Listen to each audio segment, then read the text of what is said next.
Today we're talking identity, privilege, and affinity groups. This conversation might be hard.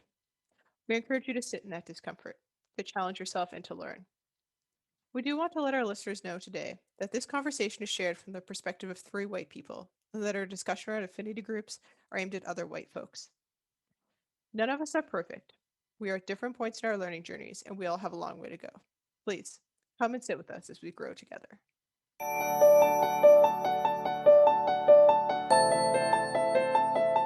Before we get started with today's show, we've been talking a lot about how we're feeling and topics that we find interesting and important. But we want to know what you're going through, how you're feeling, really feeling, or maybe topics that you would like to hear more about. You can send your thoughts to beyondcamp at gocamp.pro, and we'll add it to our brainstorming session for season 3, starting in fall 2021.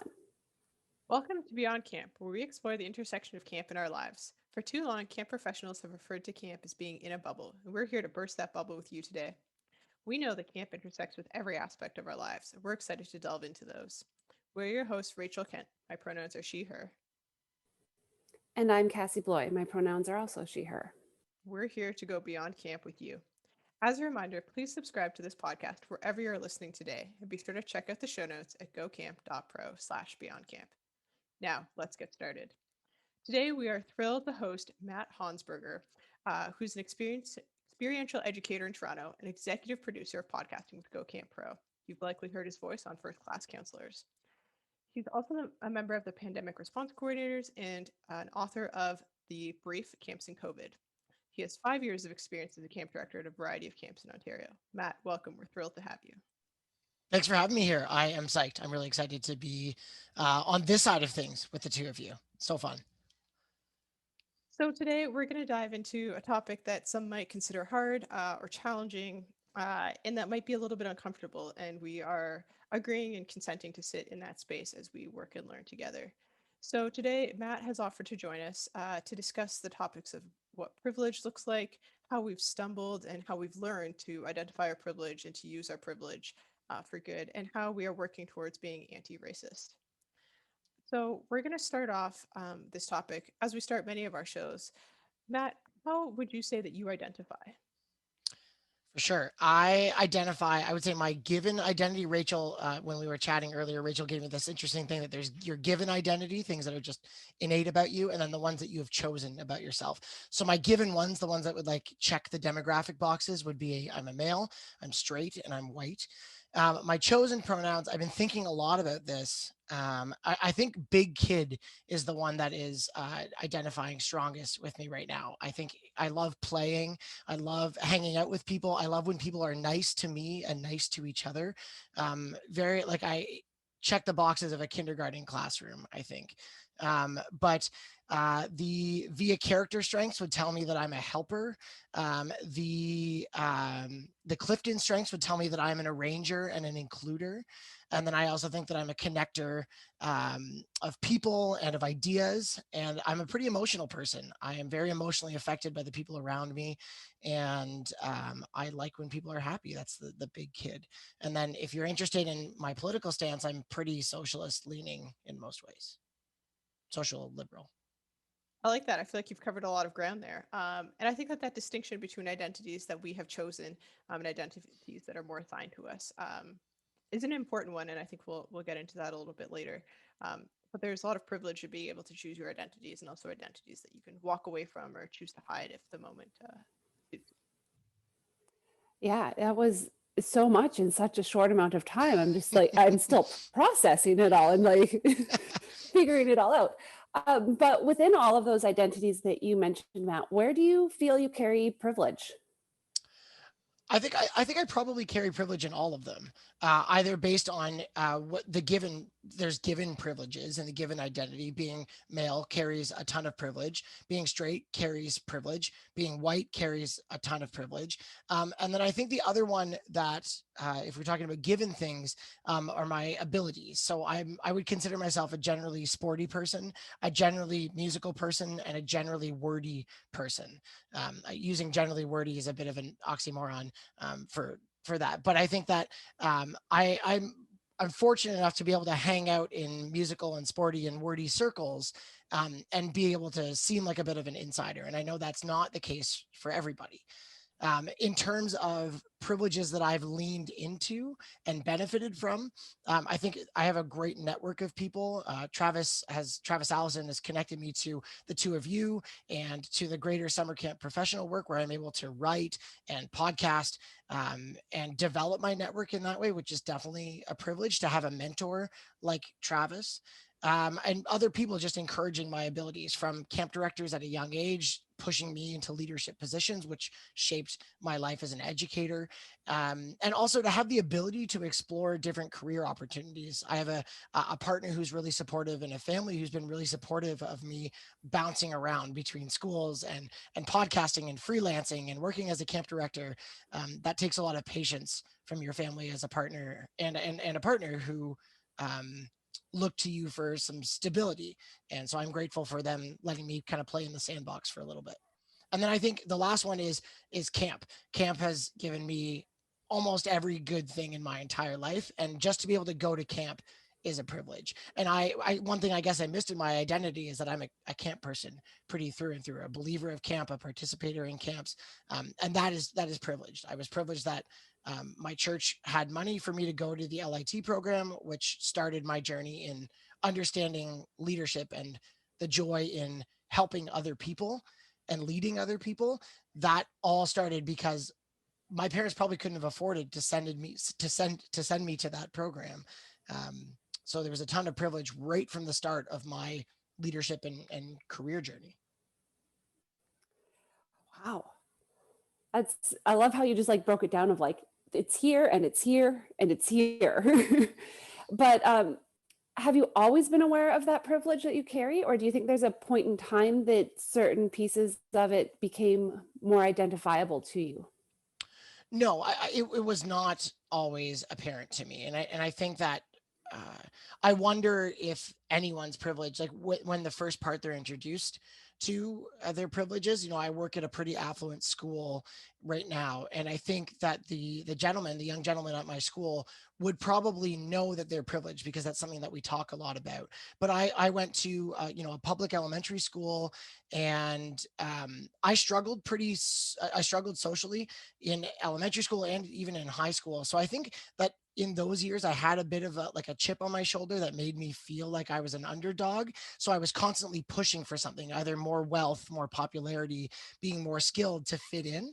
And not that I'm any kind of the same amount of wealthy or popular or skilled that I thought I would be in high school. Like right now, I just have different wealth and different skills and different popularity. But through camp, I think I gained self confidence. And then I was able to reflect on those skills and internalize the praise that I was given, then start to develop a place of gratitude for who I was and what I had. We started gratitude journaling a bunch of years ago when I was a counselor. And so then I became aware of the skills that I had, the abilities that I had. And then through learning about inequality and learning through diversity sessions at camp, through pop culture, through anti-Indigenous racism education in Teachers College, I started understanding that the things that I was grateful for about myself were opportunities that other people didn't have, just because of their race, their gender, their sexuality, or the abilities that they had. We were different in that way, and I had been given so very much. And then that was the kind of the key, where it's like, oh, that's what privilege is. That's where, even though I had this chip on my shoulder, I was very privileged from the start, but also I'm very privileged now. I think it's really important that we talk about privilege and we talk about it in such a wide variety of ways. And one of the reasons that we start our episodes by talking about identity is because we think it's important that that language starts to become part of our everyday conversation.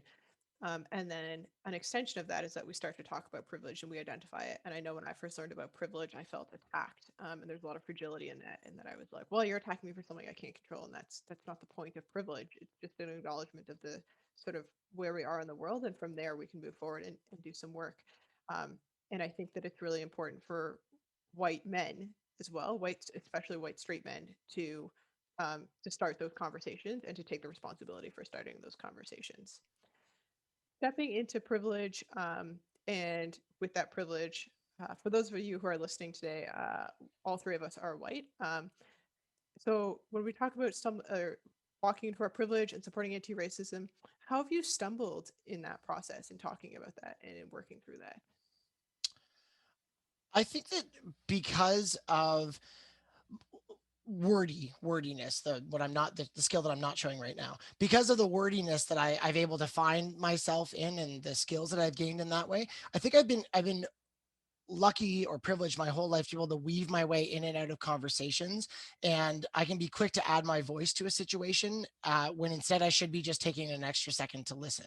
And I'll give you an example of how this manifested in a stumble of mine, because if I don't take the time to think and I just blather out the first thing and then wind my way back to the point, which is what I do all the time, I can come off as a bit flippant about those privileges or not fully explain something.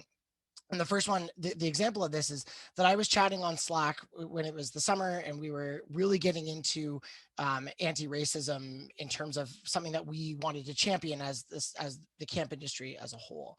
And I was talking about a job interview that I had where they asked me a question about white supremacy. They said, define white supremacy in your own words. And I said, in the comment to the other camp professionals that were in there, I said, what I wish I would have said is that I wrote it down as a quote here. I looked it up. I said that the concept of white supremacy is a joke, which without an explanation could have totally come across as me. Somebody random would have interpreted that very rightly so as me saying that white supremacy doesn't exist.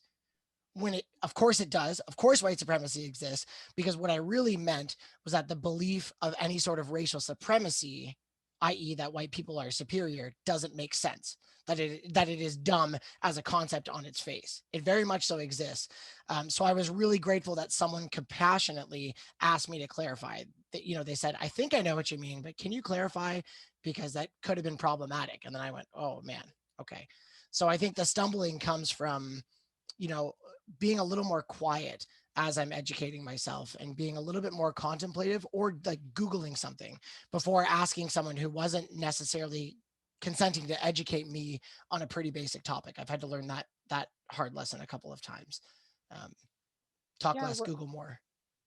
that's a good saying. I was just going to say one of the best pieces of advice I was ever given, and I think it was given to me in the context of having a successful relationship, but still relates to this, is to listen first and speak second. And I sometimes struggle with this. I'm so quick to share my ideas that especially in Zoom calls, I find where interrupting people or like interjecting is tricky, that I am listening just to respond and not actually to take in what the person is saying. Yes. Um, and then also when we're online, that adds a whole other level of ability for things to be misinterpreted. Um, but that's a good example of impact versus intent. So your intent was one thing, and the impact of what you said um, could have been potentially quite harmful Yeah. in that. So And thank I you for and I was wrong. I was in the wrong there to say that, right? Because I didn't take time. So I'm grateful that people helped me in my wrongness. mhm. Thank you for sharing that. I think it's a responsibility as white people to educate each other so that people of color don't have to educate us. That was a space for somebody, a white person, to come to you and say, "Hey, Matt, like this comment is not okay and it's going to cause harm," versus a person of color saying, "I was harmed and here's why you were wrong." There's a distinction in that there. Yeah, I definitely agree, Rachel. And like that language that people are choosing to use to has to be so intentional when you're even having those conversations with other people who identify white as you. Like you need to go into that ready to have that conversation. And it's probably going to be hard.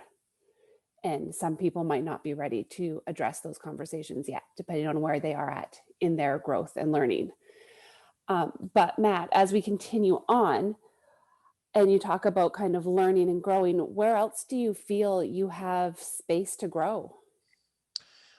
I think I have two big areas. One, I would say, is how I respond when I see other people displaying racism, or other people who are unconscious of their privilege. I think I'm not great at having the words right away that leads to a productive conversation. I think that I need to work on that internal script in my mind. But the bigger space where I'm trying to um, change something that right now is a bit of an innate reaction, is that I definitely struggle with instantaneous white fragility when I do stumble. My gut.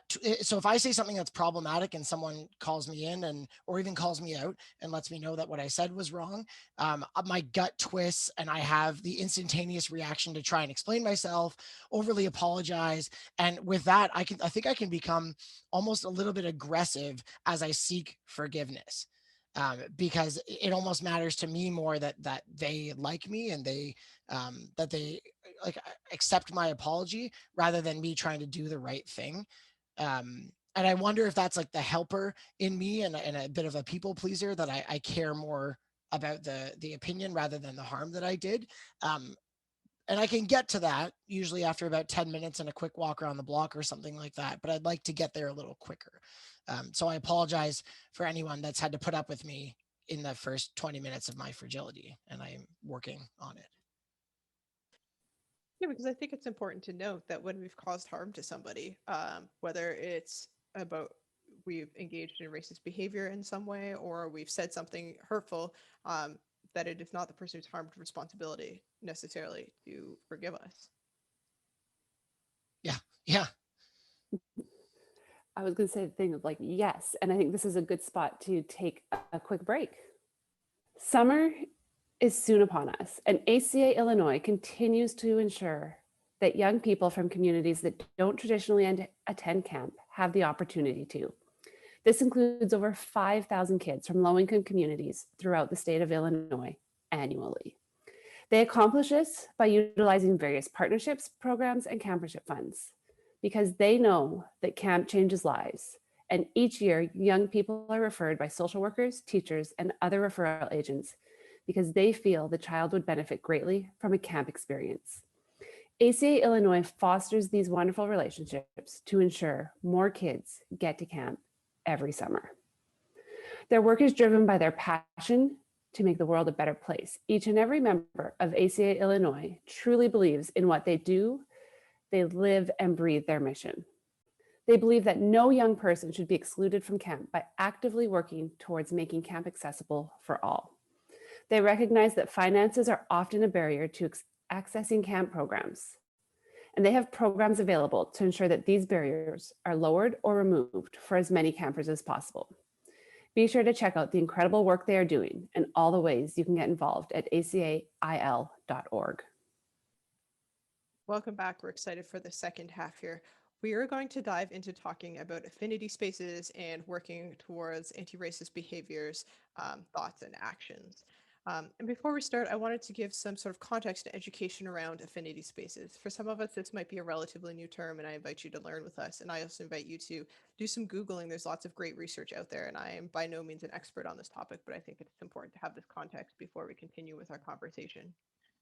So, an affinity space is a space where learning occurs and where groups of people are able to come together because they have a shared interest in something, or they have shared characteristics, or they want to engage in a certain activity together. So, you could have affinity space for people who are really into building Lego, let's say. But what we're talking about here is we're talking about affinity spaces to do work in bettering ourselves. Affinity spaces, that term is often used when talking about doing anti racist work. So, there might be white affinity spaces. And some people might have a reaction and be like, isn't this segregating? Isn't this racism? But having affinity spaces allows white folks to confront racism and to learn about it and to understand it without inflicting further harm on people of color. So they're able to do the work, have conversations, call each other out without a person of color having to sit in the room and sort of suffer through all of that and to be further traumatized. On the other side of that, affinity spaces can also allow space for people to come together to heal and to process pain, fear, exhaustion, grief, all of those emotions without having to make somebody feel better about the pain that they've caused them. Um, so people of color might gather in an affinity space to do all of that processing without having to stroke a white person's ego and be like, it's okay, we know that you didn't mean it. Um, that being said, as a white person, I've never participated in in an affinity space for as a person of color. So hopefully that context is valuable to you, and we encourage you to do some Googling and continue to learn about that and see where they might play a role in your life. Yeah, I was going to say the exact same thing as Rachel.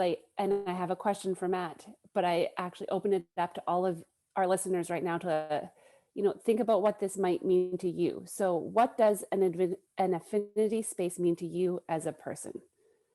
Matt, are you willing to share? Sure. For me, it's I think succinctly, it's a brave and intentional educational space.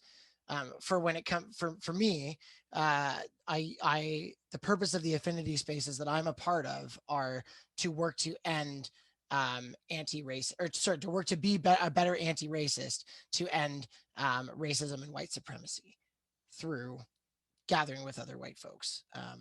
So brave, intentional, and the main purpose is educating to become better allies. Yeah, and I think what's important about affinity spaces is that they're not performative. So it's not about gathering with a group of white folks to um, sit down and, let's say like read a book or have a discussion and then post it all over Instagram and be like, look at me and all my white friends doing all this great anti-racist work. We're fabulous. It's time for you to sit down and do some learning, confront racism, to learn and to understand, and then to do that work. It's not meant to just show off. And I think that that's a really important distinction there.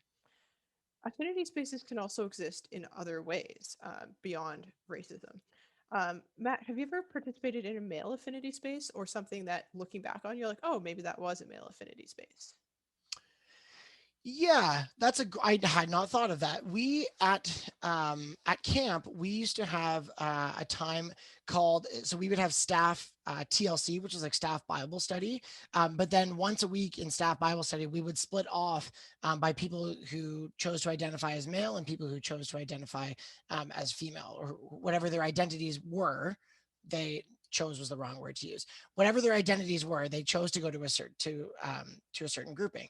And so I was at the male space. It was called Male Call and XX Games. Chromosome little joke there.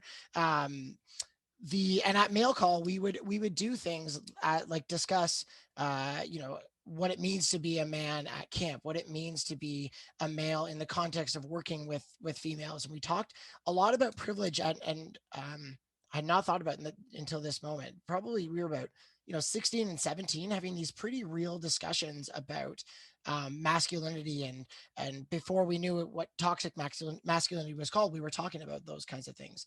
And then it was also a time to play and be together, not because we were males, but it was just another time to play, and you happened to be playing with a bunch of males. So um, it wasn't an explicit educational experience necessarily. It was more of a bonding experience, I suppose.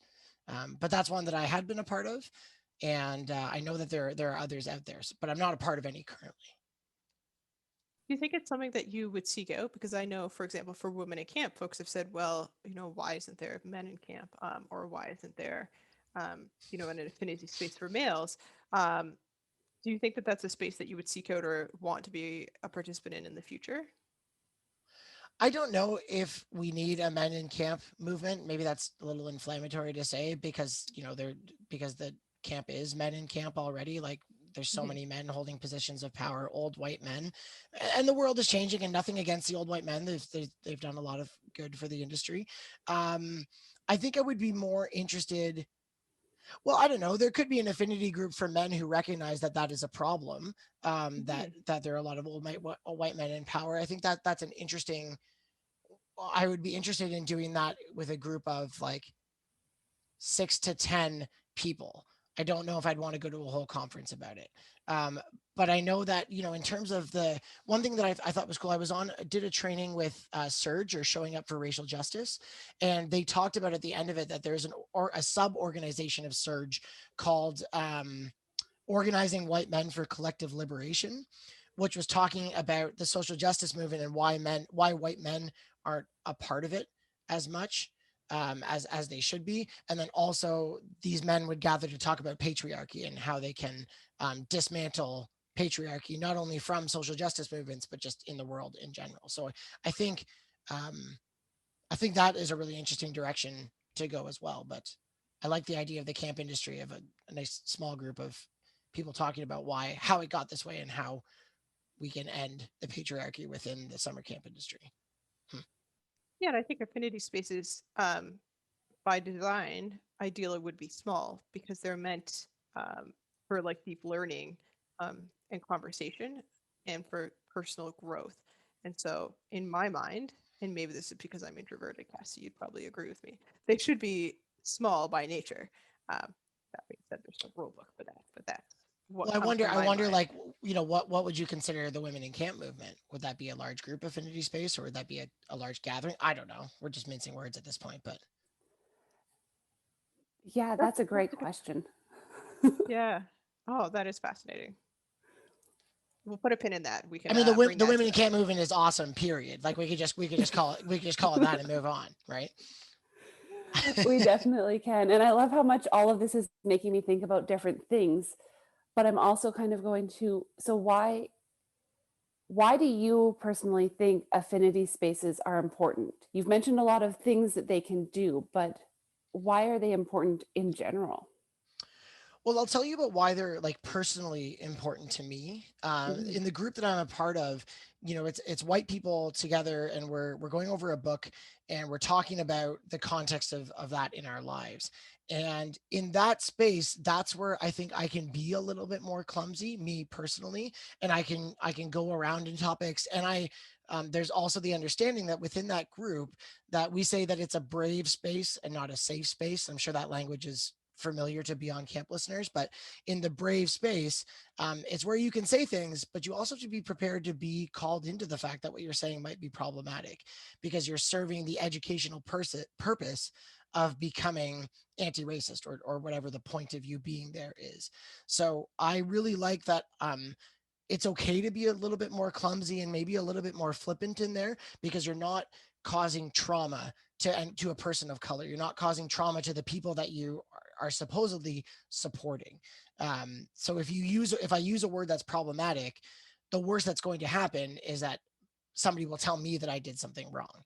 And then it stops at that, and I can get better from that point without it being a public comment on Slack like my one before that potentially hurt some people that saw that.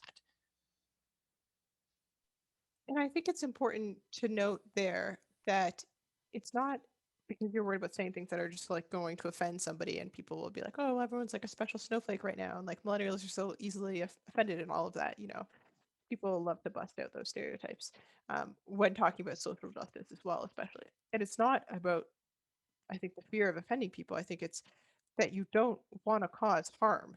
And I think there's a difference there between people being offended or what the world thinks offense means and like actual deep-seated harm and damage that can be caused by words. Um, and I think often when we speak about people, we're like, oh, people are so easily offended these days. It's so important to be politically correct. We're saying that from a place of white privilege. And often those comments come from a place of straight white male privilege as well, where people just don't say things to you that could offend you in the same way because you just carry so much privilege in those moments. Um, there are not a lot of insults that exist for a straight white male in the same way that they do for a queer person or a person of color. Yeah, that drives me bonkers too. The whole the notion of like when somebody says to change your language or to include your pronouns or to use gender neutral language, and someone's like, no, there's what's the next thing they're gonna do? Stop you from breathing? Like they always take it to this unrealistic thing. And it's like if this makes people more comfortable, and maybe this is just the way that I see the world, but if this is going to make someone feel better and not hurt them, then why not? Why not change a word? Why do we need to use the word? The one that I was educated on recently was trying to use words like crazy less to describe a situation that's so crazy. And at first I had that fragile response of being like, well, why do I need to change that word? It's not that bad. That's not my intent. It's like it doesn't matter what my intent was, right? And for me to use the word bizarre or wild or kooky, right? There's so many different words that can be used, and I'm sure that I'm going to continue to learn about these words. Why not? If it's gonna help even one person feel a little less marginalized, then I think it's worth it. I don't. Maybe it's too simple for me, but I don't know. Yeah, I think it's important that we are not just checking boxes here. Of like, okay, like I've done this and I can move on. And I know that I have those reactions all the time, especially if it's a word or tradition that has meant a lot to me. Mm. I still like I have those. I'm not perfect by any means, so I shouldn't say I still. I often have reactions where I'm like, wait a second, like why is this going to change? And I'm like, nope, like I need to catch myself and call myself out on that. And that self awareness there is important, and I'm not perfect in that. And I think affinity spaces allow a space to have those conversations in a really blunt manner, which is important because these topics shouldn't be danced around. Um, I want to speak for this last section of our podcast specifically. Um, we have been speaking from our white perspective, but really speaking to other white folks here um, in in this conversation. Um, so we'll start with we're going to talk about sort of like learning and the space that we take up and how we can share that space and also step back from that space sometimes. And this, I think, is an uncomfortable conversation for a lot of people, especially around the space topic. Um, and a lot of people often feel threatened by this conversation. Well, we'll start with Matt. Are there any people of color that you've learned from or that you are continuing to learn from that have meant a lot to you um, in your learnings? Yeah, but before I kind of give you a couple people, I think that it can be hard if you are early in your anti-racism journey. It can be really hard um, to start because you feel like you maybe don't have time, right? My time changed from the when I was a freelancer to working a full-time job now, but it's about making time for these spaces, for these educational pieces. So if you're listening to this, I want you to go in with this thing that you can make time for one of these things. So I'll give you a couple different ones. Sorry, Rachel, go. And let's also point out that it is a privilege to make time to learn about these things and not to Yes. live this out in our everyday lives. So please, please make note of that, that it is a remarkable privilege to be like, I'm going to make a choice to learn about this versus I have to deal with this every single day. Certainly. Thank you. Thank you for that, Rachel. I appreciate it. So podcasts, I would highly recommend Code Switch from NPR. That's probably the least surprising recommendation I can make, but Gene Denby and Shireen Matisol Meraji do a really great job of breaking down a ton of different topics of what's going on in the news. They recently were talking about reparations and who deserves reparations, and it's just a very interesting lens into the lives and the struggles and the current situation of people of color, more so in America, but I think there's some universal stuff in there as well. I really like It's Been a Minute from another NPR one, and Sam Sanders is the host of that. And that's more daily news, which is something I really like, but having it hosted by a person of color, you get Sam's perspective in his life and you hear about his family, and you're just learning from his life in that way. And I think in general, NPR has been doing a really great job of lifting up and passing the microphone literally to hosts of color to talk about their experiences. And they do a lot of the educating, right? So we talked in this episode so far about doing the work yourself, not expecting a person of color to educate you, because there are tons of people of color who are being paid or who can be paid to educate us. So podcast hosts are a great way to start. Supporting authors, Ibram X. Kendi's How to Be an Anti-Racist. I'm about halfway through it, and it's been blowing my mind every chapter. Great like baseline knowledge, and what I like about each chapter is that he starts with definitions. So your vocabulary is increasing as you read the book, and then he contextualizes that. As well, I've started Desmond Cole's Stamp from the Beginning, which is a really great for if you're an Ontario listener. Everything is from a Toronto perspective. So if you've lived in Toronto or know anything about city life in Toronto, there's a really great attachment there. If you want to hire a speaker, someone to come and educate you or your organization, I'd recommend Dr. Andrew B. Campbell, or Dr. ABC as he goes by. I think he's also based out of Toronto. He did a very like baseline diversity and equity session with the teachers, with the faculty at my school, and it was the best DEI session that I have sat through. He was incredibly engaging and very challenging, very fun, very accessible, and gave us all a ton to think about. And it was great because I think he spoke to everyone who was on different levels of their anti-racism journey. So he was great. And then Ovita Williams, I would also recommend. She's from the Columbia School of Social Work. She went to the single most important tri-state session that I ever attended, which really shaped why I wanted to get more involved and interested in becoming anti-racist. She is brilliant, and she also she took a room of camp professionals and broke us up into affinity group. And she literally said, white people stand here, black people stand here, Latinx people stand here. And I, it was amazing. It was amazing. So, look at, I'll put some links in for you to check out. Rachel, do you have a? I think I was at that session or one at. I've seen her speak before, and she did something very similar, and that was the first time that I learned about Affinity Spaces. And that really was a key learning for me. Also, if you're from Toronto, The Skin We're In by Desmond Cole is another fabulous book um, that I highly recommend. Yeah, I might ask Jotham to edit something here. Can you guys you two put a timestamp in for me? I said Stamp from the Beginning was by Desmond Cole. That's by Ibram X. Kendi. The Skin We're In is the one that I thought I meant to mention. So maybe, sorry to derail. Sorry, Jotham. Sorry, buddy. I don't know how to fix that. Maybe you should just delete the second mention of the book. Okay. Okay. I'll send him. I'll do the work on that one. I'll send Jotham a message and be like, listen, I'm sorry. No, it's all good. Okay. Are we good to restart if I add a comment here? Yeah. Great. Here we go.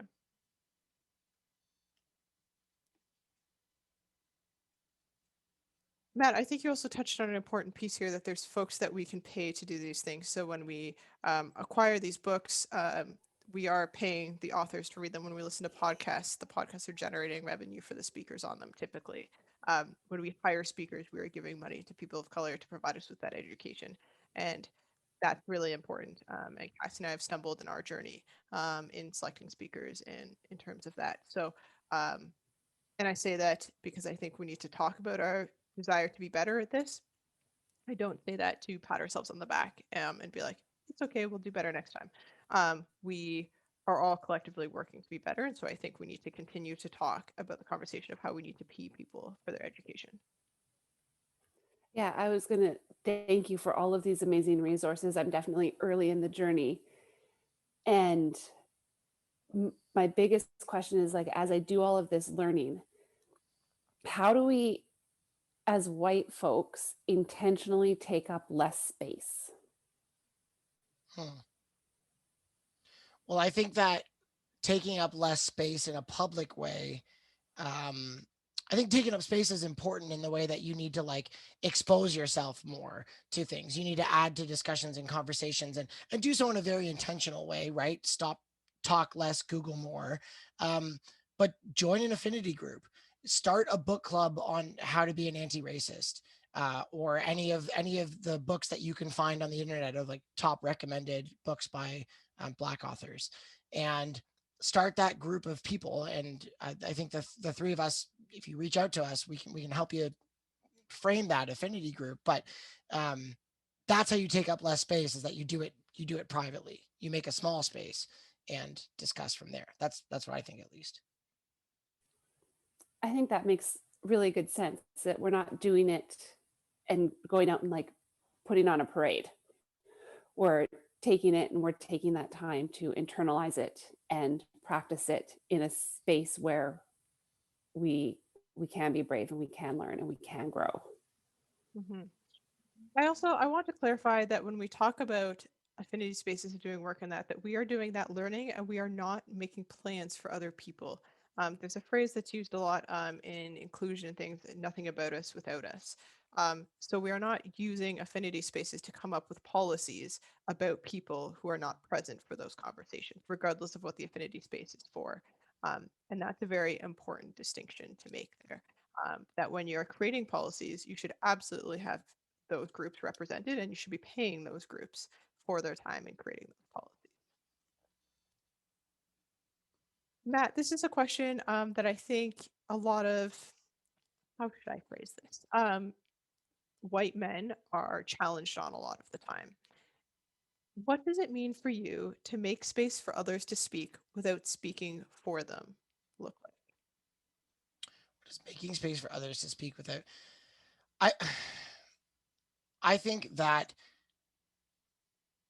when we have an affinity group, or when we use this small group setting, um, Cassie was talking about a parade earlier, that if racial justice or women's rights, or any cause that we align ourselves with, if we are in the privileged position, so as a white male in the privileged position, let's using women's rights, for example, dismantling the patriarchy, that I should not be the person leading the parade of dismantling the patriarchy. That's not my role. My role is to support those who are leading it. I could be the third tuba in the marching band of the parade. And I can practice the tuba on my own, and I can make sure I play that tuba part the best that anyone has ever heard a third tuba in the parade play. But that is supporting the parade leader, the person who is leading that. And I think the nothing about us without us is exactly it. We're taking up, we're giving the space to other people, and we're being the best supporter we can be of that person. And if there's an opportunity to take on leadership, I think we should look for it from that person. So, with standing up for racial justice, a lot of the work that they do is centered around breaking up white supremacy, but they have a leadership structure where it's supporting people of color that are leading the racial justice initiative. And they take direction and they take the lead from those people. And then the organizing white men group takes the lead also from people of color, and Mhm. women of color specifically. So it's recognizing that we do our best within that space, and we empower the others in the space to also be the best we can do, and then let someone else lead. I like that. I really like that band analogy. I think it's also important to note. I talked a lot about this a little bit in terms of sexism when I was on the First Class Counselors podcast. Um, that we look around to see who's not in the room, and that we are inviting people into the room and making sure that the room is a welcoming space for them. So when we find ourselves in places um, of privilege, whether it be at board tables, at meetings, in places where decisions are made, that we're able to look around and say, you know who isn't here right now? So and so. And I'm not going to speak on their behalf, but we need to make sure that they get into the room. And if our policies are not allowing them into the room, we need to address those policies so that people are welcome here and so that we're removing barriers. Um, that's something that I struggle with a lot because I'm keen to speak and be involved, and sometimes I have to wrestle with myself of this is not the place for me to be involved, and I know that that's a lot of my fragility coming through, but I challenge people to really think about that, about whether or not that's the place for them to be involved, or if they can be allowing somebody else into that space.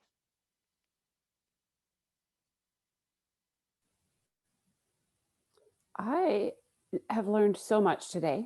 I don't know about everybody else, but I'm excited to start learning more and making the time to do so and to honor that. But it is time for us to wrap up today.